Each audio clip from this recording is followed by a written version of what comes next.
علامہ اقبال اور وادی کشمیر۔ علامہ اقبال اور وادی کشمیر۔ آج وہ کشمیر ہے محکوم و مجبور و فقیر، آج وہ کشمیر ہے محکوم و مجبور و فقیر، کل جسے اہل نظر کہتے تھے ایران صغیر۔ علامہ اقبال کے 1930 کی دہائی میں لکھے گئے یہ اشعار آج بھی تازہ ہیں، لیکن یہ مقام فکر ہے۔ علامہ اقبال کے اجداد کشمیری تھے۔ ہندو مہاراجا کے ظلم کے نتیجے میں ہجرت کر کے سیالکوٹ تشریف لے آئے۔ اقبال اپنی تمام عملی زندگی میں کشمیریوں کے حقوق کی جدوجہد کرتے رہے۔ وہ سیالکوٹ اور لاہور میں انجمن کشمیریاں کے فعال رکن رہے۔ وہ جون 1921 میں پہلی بار کشمیر آئے تو انہوں نے یہاں نشاط باغ کے سایہ دار چناروں سے آگ اور دھواں اٹھتا ہوا دیکھا۔ انہیں وادی لولاب کے شاداب مرغزاروں میں ویرانیاں اگتی نظر آئیں۔ ان کے جوان دل کی دھڑکنوں کے ساتھ ہر طرف بکھری ہوئی کشمیریوں کی نوا ہائے جگر سوز ہم آہنگ ہوئی۔ وہ یہاں چند مقدمات کی پیروی کے سلسلے میں آئے تھے، مگر تقریباً 2 ہفتوں کے قیام کے دوران ان کا دل وطن کی چوٹ سے بلبلا اٹھا۔ اس زمانے میں کشمیر مطلق الانانیت اور شخصی حکمرانی کے آہنی پنجے تلے کراہ رہا تھا۔ کشمیری قوم بے یار و مددگار تھی۔ اس بھیانک تاریکی کے سیاہ اور گھناؤنے پردے میں اقبال کو چہار سو خاموشی اور سر بہ مہر سکوت کے سوا اور کچھ نظر نہیں آیا۔ کشمیر کی بے جان اور بے حس فضاؤں سے اٹھتی ہوئی بے کسی اور بے بسی کی سرد آہیں اقبال کی زبان سے فغاں بن کے نکلیں۔ علامہ اقبال کی خواہش پر 14 اگست 1931 میں پہلی مرتبہ یوم کشمیر منایا گیا۔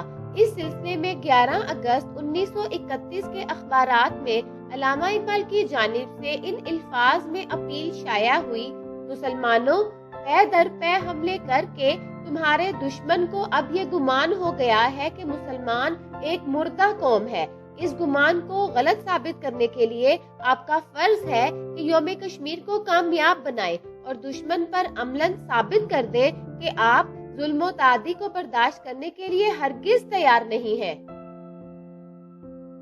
علامہ اقبال نے یوم کشمیر پر اپنی تقریر میں فرمایا: تاریخ گواہ ہے کہ جو لوگ تلوار سے کسی ملک کو فتح کرتے ہیں، ان کی حکومت بھی رعایا کی خوشنودی کے بغیر نہیں چل سکتی، بادشاہی خریدنے سے نہیں چل سکتی۔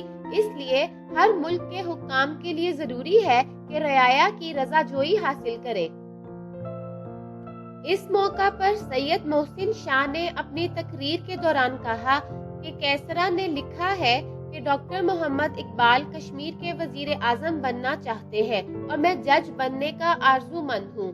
علامہ اقبال نے مداخلت کرتے ہوئے فرمایا: میں ایسے حاکم کی وزارت پر لعنت بھیجتا ہوں۔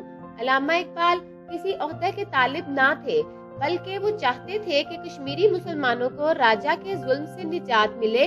انہوں نے اپنی شاعری اور نثر میں بہت سے مقامات پر اس مسئلے کو اجاگر کیا۔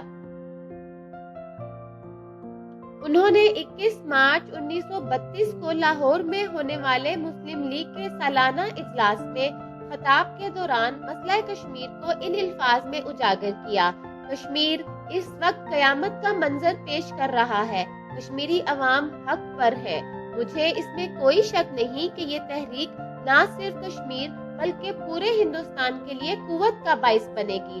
ان کے احتجاج کو فرقہ وارانہ رنگ دینا لغز ہے، تشدد میں تسلسل ریاست میں لاقانونیت کو جنم دے گا۔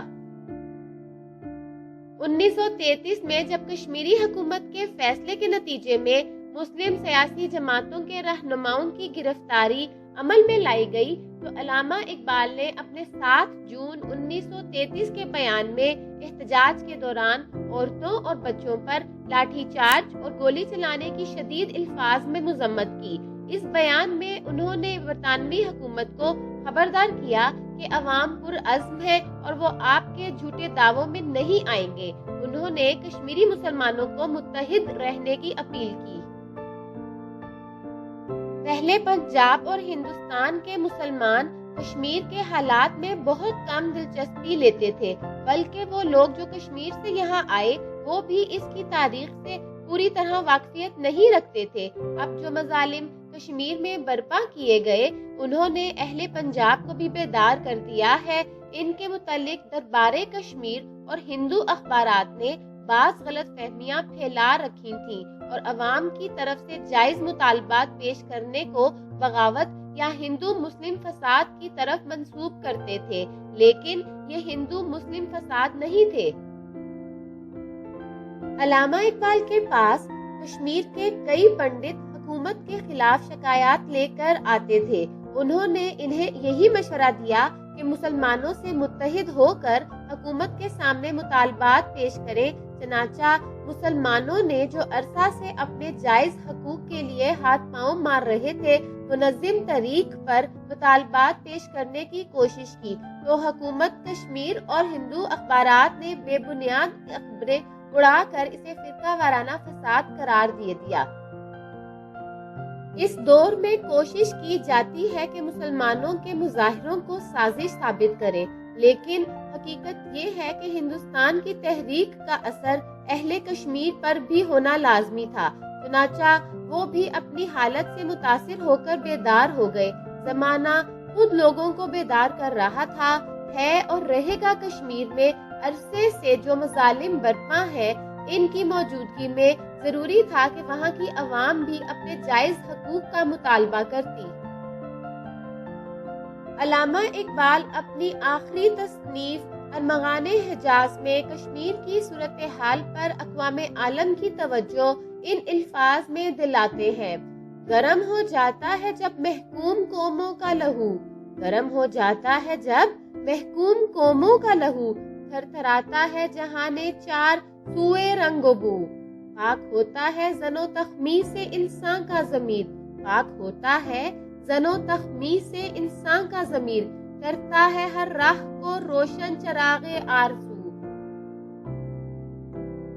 وہ پرانے چاک جن کو عقل سی سکتی نہیں، وہ پرانے چاک جن کو عقل سی سکتی نہیں، عشق سیتا ہے انہیں بے سوزن و تار رفو، غربت پہم سے ہو جاتا ہے آخر پاش پاش، غربت پہم سے ہو جاتا ہے آخر پاش پاش، حاکمیت کا بت سنگین دل و آئینہ روح۔ بدقسمتی سے آج بھی کشمیر غلام ہے، اقوام عالم خاموش ہے، لیکن علامہ اقبال کا یہ پیغام آج کی دنیا کو خطرے سے خبردار کر رہا ہے۔